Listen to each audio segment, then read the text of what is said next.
You will know them by their fruit.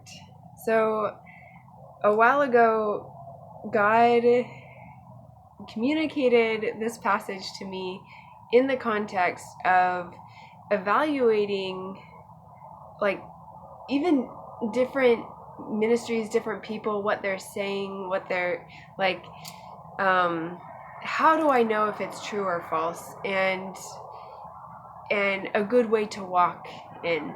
And this passage came to mind of you'll know them by their fruit. And so I just want to read that passage. It's in Matthew 7, starting in verse 15. Beware of the false prophets who come to you in sheep's clothing, but inwardly are ravenous wolves. You will know them by their fruits. Grapes are not gathered from thorn bushes, nor figs from thistles, are they? So every good tree bears good fruit, but the bad tree bears bad fruit. A good tree cannot produce bad fruit, nor can a bad tree produce good fruit. Every tree that does not bear good fruit is cut down and thrown into the fire. So then you will know them by their fruits. And this does not just apply to even Christian staff ministries, doctrines. It applies to everything in life, actually.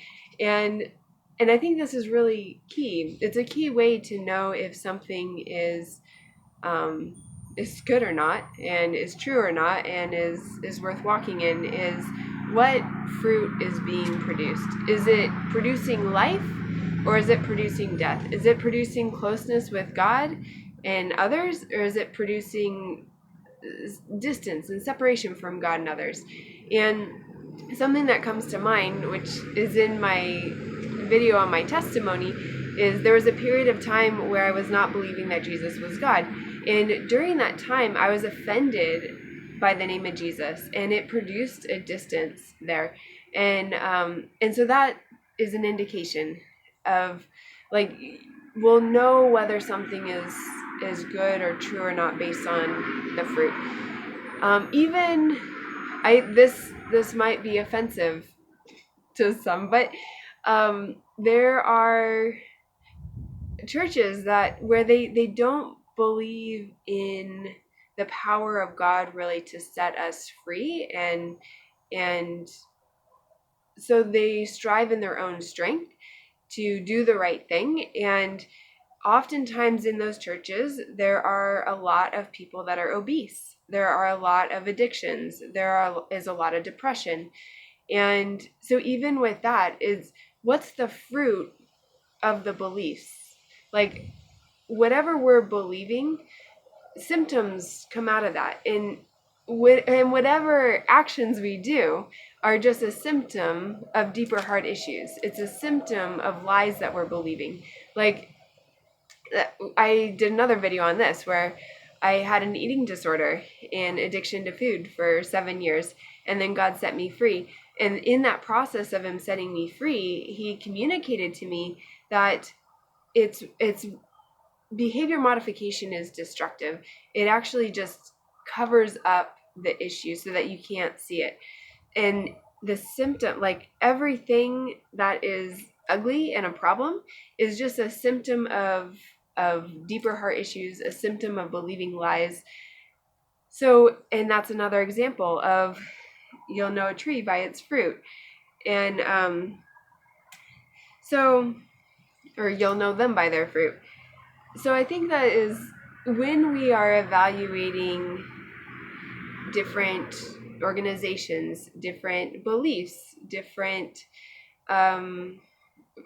philosophies, theologies, doctrines, like what is the fruit there? And even aside from spiritual stuff, like just different diets, different gardening techniques. Like, it doesn't actually matter what the issue, what the topic is. This principle stays the same, is you'll know them by their fruit. Does it bring life? Does it bring us, closer to God, closer to others? Is it fruitful? Is it so anyway, it was super helpful for me for him to communicate that to me, because I think we tend to ignore the fruits, and we tend to try to figure it out intellectually, of like, even so these church groups that I'm talking about where there's a lot of obesity, say, I mean, that's just a visually obvious one. We tend to intellectually, like, oh yeah, that sounds true, that doesn't sound true, okay, but it's like, what's the fruit of what they're believing? uh you know.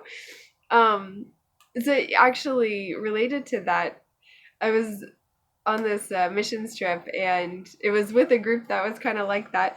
And one of the people on the team was talking about how her daughter and son-in-law have gotten into this Hebrew roots movement, and she was talking about how horrible it was, and how, you know, they're putting themselves under the law, and that's horrible. I mean, she herself was obese.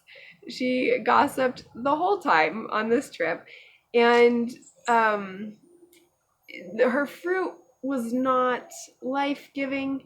And so actually, while she was talking about how horrible it was that her daughter and son-in-law had gotten into, you know, this movement where they're following the law and how horrible that is, I asked her, like, well, like, what's the fruit of that? Like, how are they living? And she's like, well, he's become a better husband and a better father and a better provider, and he used to be really lazy, and now he works hard, and he used to be addicted to drugs, and now he's not. And you know, like, she started describing all these wonderful fruits that came out of it, but insisted that it was a horrible thing that they were stuck in.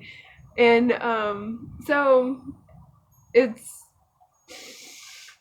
yeah. So we'll bring it back to Jesus. He tells us in Matthew 7 that we will know them by their fruits. So it's just a great way to evaluate whether what we're believing is true, right, good, in line with who he is and his ways, is what fruit is it producing.